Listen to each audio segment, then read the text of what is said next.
Doctors and biologists of Reddit. What is the most terrifying disease you can get? Story 1. Anton syndrome. Maybe not the scariest, but definitely still very strange and distressing. Essentially, you get bilateral visual cortex strokes with some parietal cortex damage, so you're completely blind, but you don't know you're blind. These people will swear on their mother's grave that they can see, but then walk straight into a wall. Imagine going the rest of your life genuinely believing you can see, despite constantly being told otherwise. A relative of my ex had a stroke that made his brain replace any surface he saw with hair/fur. Everything was hairy, from the room floor to his own face, which made shaving a really weird act. Not as bad as Babinski, and he could live with it, but it led me to a lot of questions about the fabric of reality. Story 2. Biologist here. Fibrodysplasia ossificans progressiva. Your muscles and tendons slowly turn to bone, rendering you immobile, in constant pain due to pinched nerves, and unable to speak or eat. You basically become a fully sentient statue that is in constant agony. Story 3. The extreme clenching of every muscle in your body until your teeth shatter, bones break, and your body constricts itself to death. We are constantly reminded of this disease, but with vaccination and modern medicine, people are mostly unaware of how horrible it can be outside of historical and medical texts. Tetanus. Story 4. Biologist here. I'm going to go with prion diseases. They can hang out in your body for decades before causing symptoms, have no known treatments, and are very difficult to destroy. I'm also personally uncomfortable with the idea of proteins in my body misfolding. My nightmare scenario is a CWD becoming transmissible to humans. Story 5. Resident doctor here. A terrifying type of illness I haven't seen mentioned yet are head and neck cancers in general. They tend to have high suicide rates compared to other cancers due to the terrible quality of life they can have due to masses pushing into their airways or esophagus. Had a patient not long ago with the kind of throat cancer caused by HPV, which led his bottom teeth needing to be removed and not being able to eat solid food. Story 6. I would say Alzheimer's. Imagine forgetting everything and everyone you loved. Imagine slowly forgetting how to do things, how to walk, eat, drink, and talk. Eventually you die because you forget how to breathe. To me, that's pretty horrifying. And think of the family members who see them going through that. Story 7. For something that's fairly common, cirrhosis. Your liver has failed. You're waiting for a transplant if you're even eligible for one. You have to get your belly fluid drained every week. If you stop taking your lactulose or having BMs, you will get confused. You can get terrible, life-threatening episodes of vomiting, pooping blood vessels because of your varices. Your liver failure can actually lead to kidney failure, shortening your lifespan even more. You're basically dying slowly, and your family is being burdened with your illness. Story 8. I currently have 2 residents with Huntington's disease. One is much more progressed than the other, and the worst part is, most people aren't aware they have it until their 30s to 50s, and it's hereditary. By the time you know, you may already have kids. One of my residents has 4 brothers who also have the disease. The only one in the family spread from it was the sister, who suffers from the survivor's guilt. Story 9. The worst I feel is dermal lymphoma. You get tumors on your skin that turn into open sores. In extreme cases, 70% of your body is covered with weeping, painful sores. Just changing the bandages can take 4+ hours and requires opioids for the pain. You are constantly at risk for sepsis, which can kill you. Horrible way to die. Story 10. Raccoon roundworm. You inhale a bit of dust from raccoon feces, and the eggs end up in your lungs. Human brains have some gene expression that cues the roundworm to head to the gut of carnivores, and it gets confused. It ends up burrowing through your brain until it finds your optic nerves and insists. You get severe seizures and brain damage before it mellows out with permanent blindness. Absolutely lovely. Story 11. I graduated in biological sciences. The most terrifying disease I ever heard of was the unknown one of several that affected natives in South America when exposed to pathogens brought over by the conquistadores. I don't think it had a name. It was too short-lived for that. But its effect on those Aztecs/Incas that it infected was to make their skin slough off easily. Like, very easily. There were accounts of panicked natives running screaming through the streets, blood pouring from areas on their body where the skin had just slipped off, with no part being spared, their hands, their joints, even their faces peeled off to reveal the bone structures and bare eye sockets beneath, and anyone who helped these frantic, blood-coated living skeletons would risk becoming infected themselves. Story 12. I do TB research, and TB is pretty scary, especially the multi-drug resistant, MDR, stuff that is hard to get rid of. 1/3 of the entire world is affected by it, either acute or latent. While more or less curable, less now due to the MDR, it is still a problem quite literally because the US doesn't fund much research for it. Not my country, not my problem attitude. Suddenly, a lot more US people are paying attention to the microbacterium in general due to COVID wrecking the immune system and cause co-infections, so hopefully TB gets noticed and resolved in the next 20 years. Only 8 bacteria is enough to get you sick, and we usually culture and work with tubes full of billions of them. Sure, we're behind barriers, but they're like holding a hand grenade, and very little splash of water is a potentially huge problem. Story 13. Nurse here. A lot of these answers are very terrifying and scary, but also rare. The ones that scare me are the ones much less rare, but still not understood well, treated well, or frequently ignored. Fibromyalgia, progressive endometriosis, causing hemorrhages, symptomless heart attacks, or strokes causing irreversible damage. The kind of things either the patient or doctors/healthcare providers don't take seriously until life-changing, debilitating, horrible damage is permanent. Then, as a surgical nurse, malignant hypothermia. Story 14. You know, it doesn't really matter. Whatever it is that gets you in the end is going to terrify the fuck out of you. And the worst part is, no matter what something is actually like, our imagination of it will always be infinitely worse. Like a monster in a movie you've never saw, it's always scarier before you see the monster. My own experience was with arrhythmia. I was 21 years old and thought I was going to die. Heart rate was over 200 a minute at rest, and I had been that way on and off for 2 weeks. By the time I eventually went to the doctor, I couldn't stay still. Getting an ECG was almost impossible, and the nurse that was trying to take it was getting really pissed off at me like I was putting all this on. The panic that came over me was like nothing I've ever experienced up until that point. The feeling in my chest, the looks from other people who were on the outside looking in.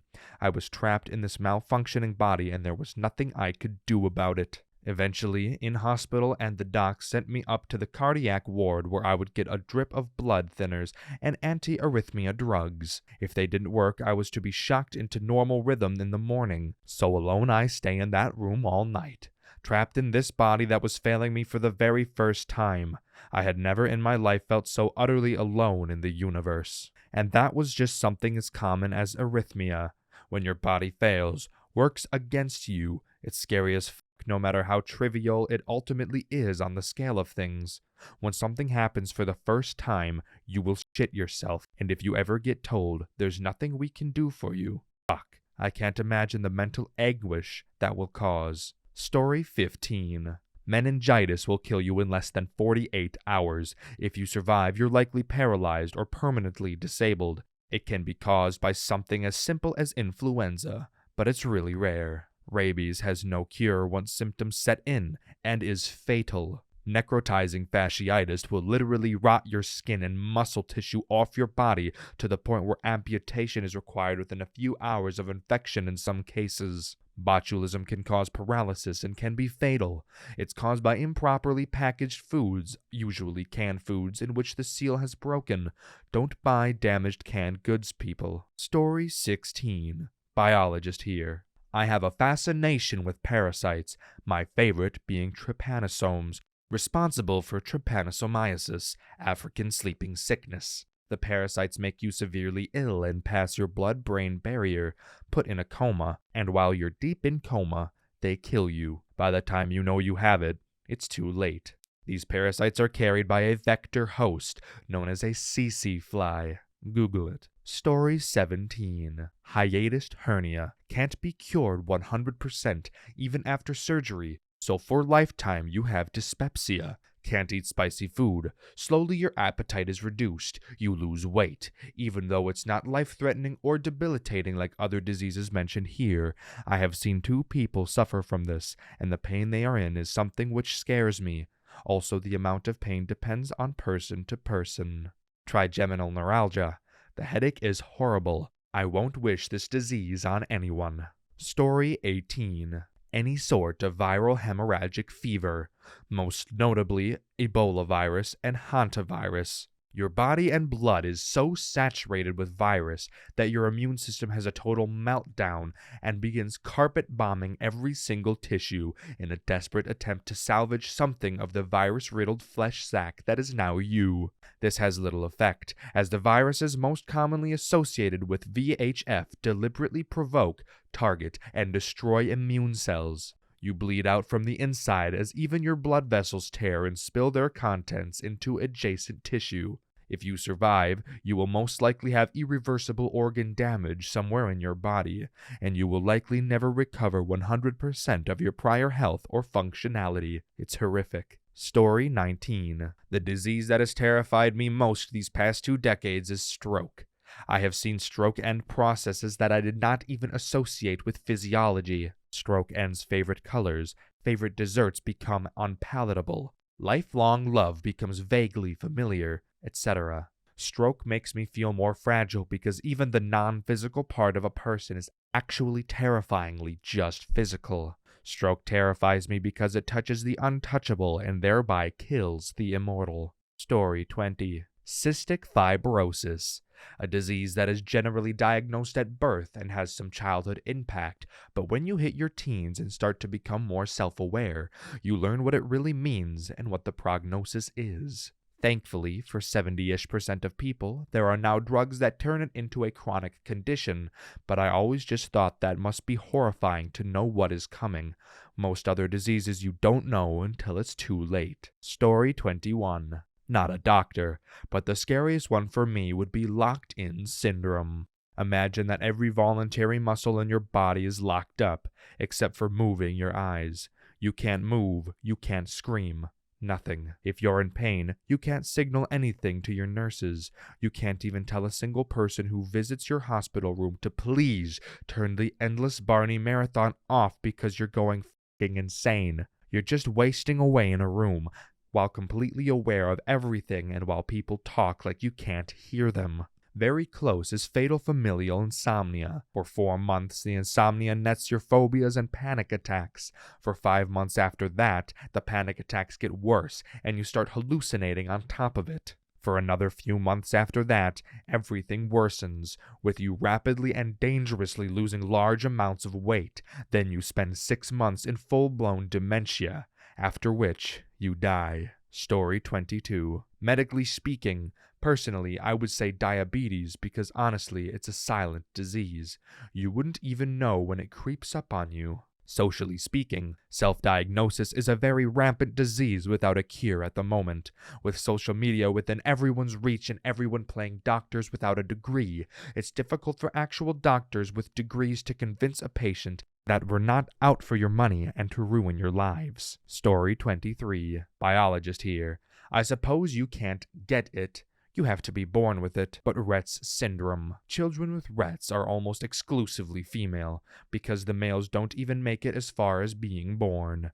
They develop normally for the first few years, then lose speech and language skills, and often develop seizures and difficulty breathing.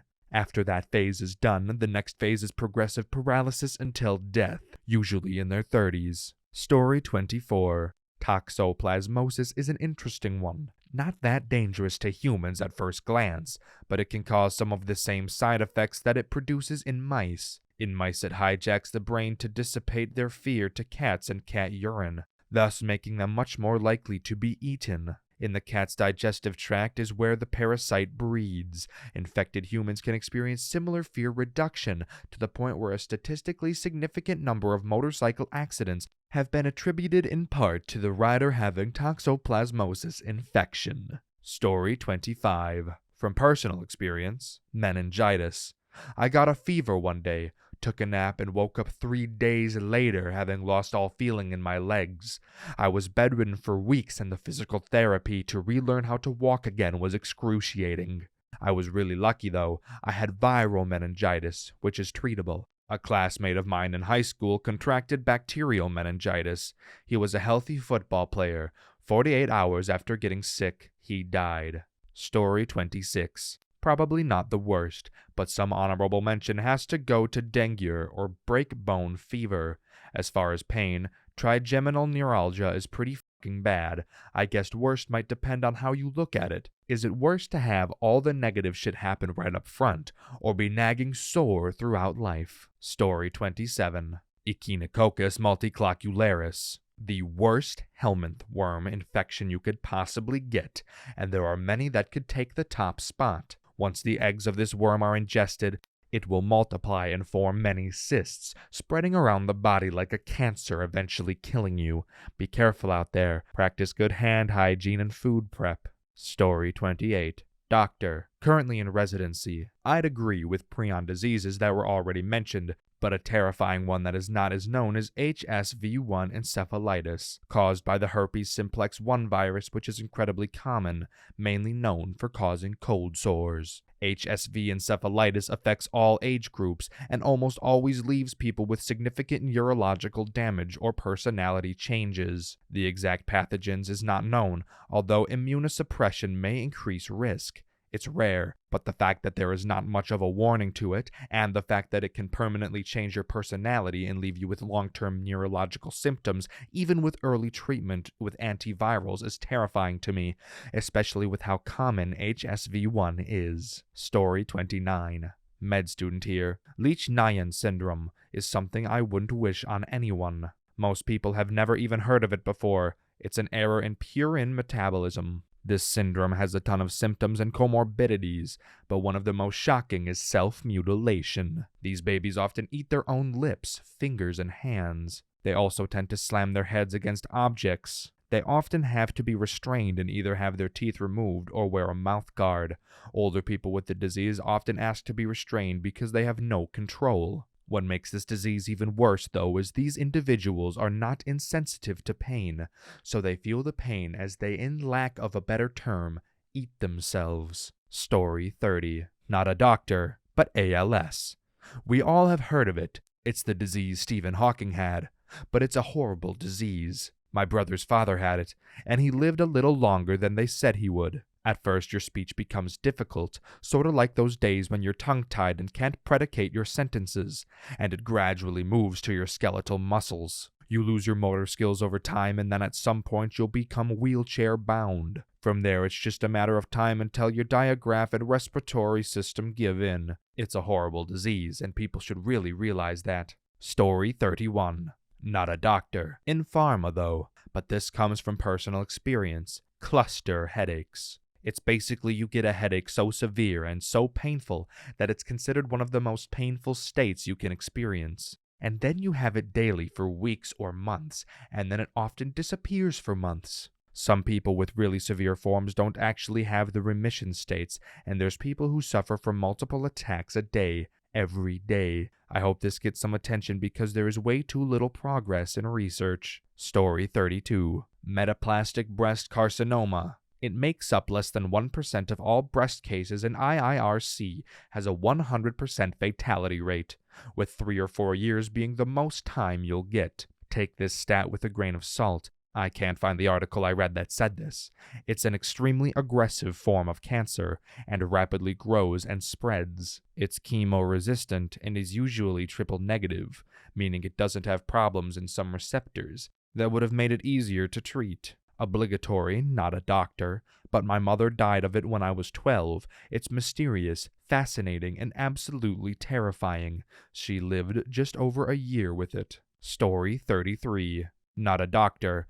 I have to add a pregnancy condition called HELLP syndrome to the list, as it is a truly evil condition and the only way to try and ease the symptoms, as there is no cure, is to terminate the pregnancy. I had this condition at 27 weeks into my pregnancy and was told that unless they terminated the pregnancy there and then, I would have been dead within 10 minutes. My liver had ruptured, kidneys failed, Platelets dropped to 24, blood pressure was through the roof, and even my mother-in-law didn't recognize me as I was so bloated and yellow. Thankfully, the hospital SCBU team were amazing, and my baby survived. Story 34. Not a doctor, but med student. What scares me most is excess weight, obesity, and diabetes. When I see obese parents with overweight children buying them anything they want or putting an adult-sized portion on their plate and forcing them to finish, I die inside. It should be a CPS issue if a child is overweight. Story 35. Doctor. All the boring diseases patients need to be persuaded to care about. Hypertension, snooze, diabetes, whatever, I'd like another waffle. Cigarettes. My grandmother lived to 95 and smoked her whole life. Obesity. I've tried everything and can't lose weight, so why bother? It's very difficult to explain to people why they need to care about these problems and address them now. But I feel fine. I'm sure you do at 35, but in 20 years you'll be eating through a tube after a stroke, taking 5 different medications to keep your damaged heart from surrendering, and have had both feet amputated due to diabetic ulcers. These are not minor problems. Story 36. The brain-eating amoeba terrifies the living shit out of me. So many die and so few survive because by the time you have a headache developing, it's probably too late, especially because you can catch it even in pools if they aren't chlorinated right. Any fresh water.